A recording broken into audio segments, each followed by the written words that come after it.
नमस्कार, मी ज्ञानदा कदम आपला महाराष्ट्रामध्ये तुम्हा सर्वांचं स्वागत करते। पहलगाम दहशतवादी हल्ल्यासंदर्भात एक महत्त्वाची माहिती आता समोर येते। 26 पर्यटकांची हत्या करणारे यमदूत अजूनही काश्मीरच्या जंगलामध्ये लपल्याची ही माहिती आहे। धक्कादायक बाब अशी की जंगलात रस्ते शोधण्यासाठी दहशतवाद्यांकडनं इंटरनेट शिवाय ज्याचा वापर करू शकतो अशा अल्पालाइन क्वेस्ट मोबाईल ॲपचा वापर केला जातोय। सोबतच या दहशतवाद्यांकडे चीनी बनावटीची अत्याधुनिक कम्युनिकेशन यंत्रणा असल्याची ही माहिती समोर आली आहे। एनआयच्या चौकशीत ही धक्कादायक बाब उघडकीस आली आहे। या दहशतवाद्यांना एकूण 20 स्थानिकांनी मदत केल्याची माहिती सुद्धा पुढे येते।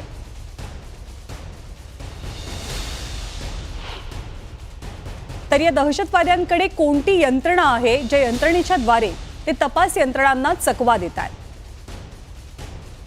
अल्पाइन क्वेस्ट नावाचं एक ॲप या दहशतवाद्यांकडे असल्याचं कळतंय। हे ॲप फ्रान्स बनावटीचं आहे।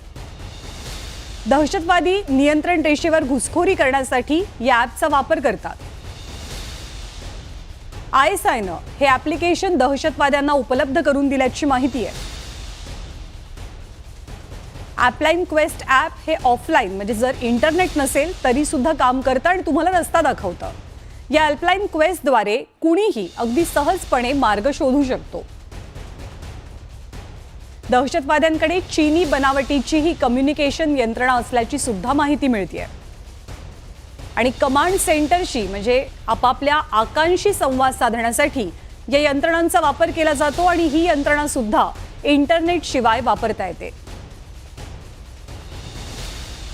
आणि याच यंत्रणांच्या आणि ॲपच्या मदतीनं दहशतवादी जंगलामध्ये लपून बसल्याची माहिती आहे। त्यांचे जे हँडलर होते ते पाकिस्तानी ऑक्युपाइड काश्मीरमध्ये होतं। ते त्यांना सतत सूचना देत होते की तुम्ही काय करायचं, तुम्हाला कोण धान्याची मदत करेल, कोण तुमचं ॲम्युनिशन कॅरी करेल, कोण तुमचं गाईड करेल।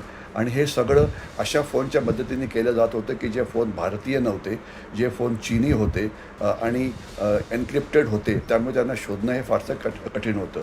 शिवाय जे मॅप पण जे वापरत होते ते सुद्धा चीनी बनावटीचे होते।